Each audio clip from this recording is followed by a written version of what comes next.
Hi. So today's book is the following: The Subtle Art of Not Giving a Fuck, of course, by Mark Manson. Okay, New York Times bestseller.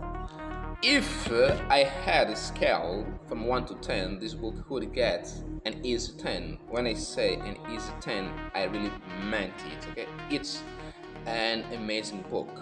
So today we are just going to cover the first chapter, of course, for pedagogical reasons. And the title of the first chapter is Don't Try.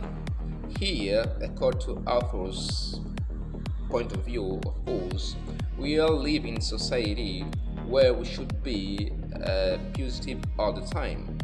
We should practice, for example, positive thoughts all the time, but it's wrong.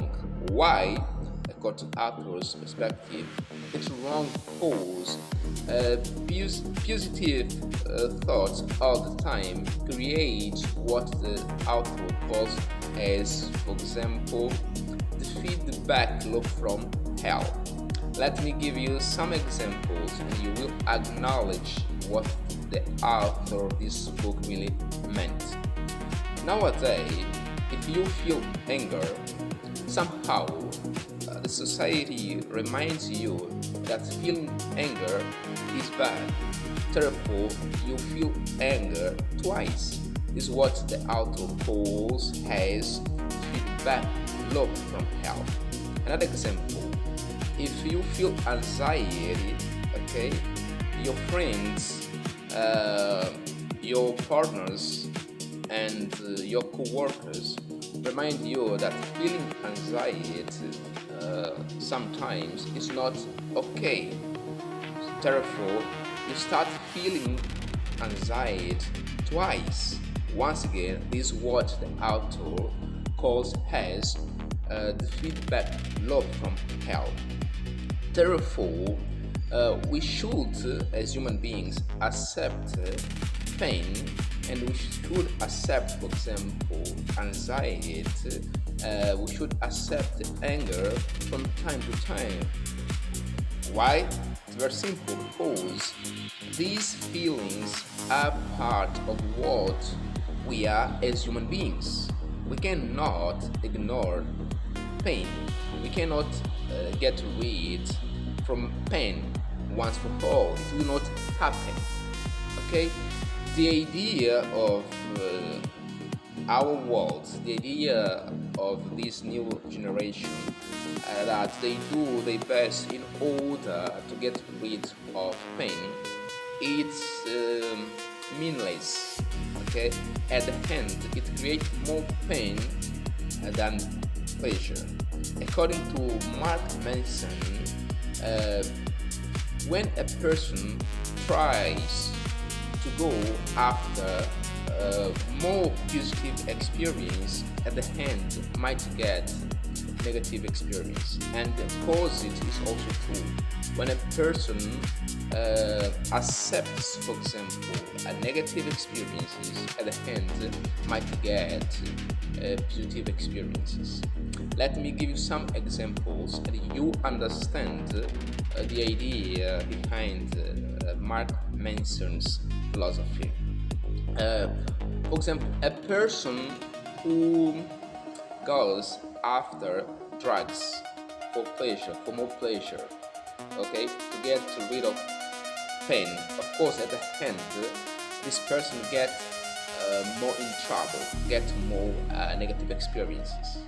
Okay, another example: a person who goes after, for example, alcoholics, drinks, and cigarettes for pleasure, for more pleasures, to get rid of their pain, at the end start having more trouble in their own life.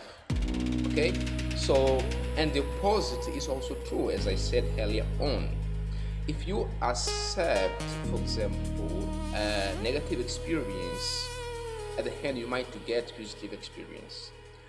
For instance, if you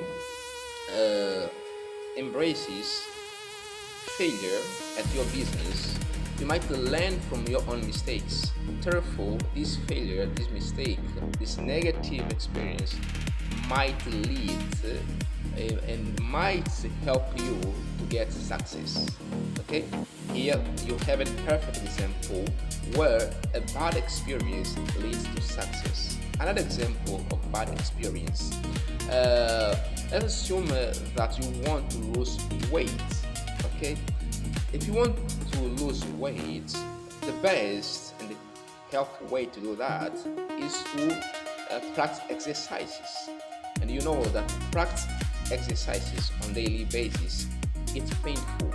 Okay, this negative experience, okay, going through pain, doing exercises every day somehow will help your body to be in shape or fit. Once again, when we accept negative experience, somehow this behavior leads to positive experience. Another example, let's assume that you feel fear of something, whether snake or other stuff. Anyway, when you embrace that you are really panic and you work through your behavior, somehow it will help you to overcome your own fear. So the outline and the summary of this first chapter is that we should not try to get rid from our pain. It will never happen. Okay, pain will always be part of the human nature. Okay, we need to control our emotions. We need to understand our suffering and handle it well in best way possible. One, two, we need to learn from our own mistakes, and we need once to fall to understand that trying to get rid from our pain is really a way of suffering or a way of continuing suffering.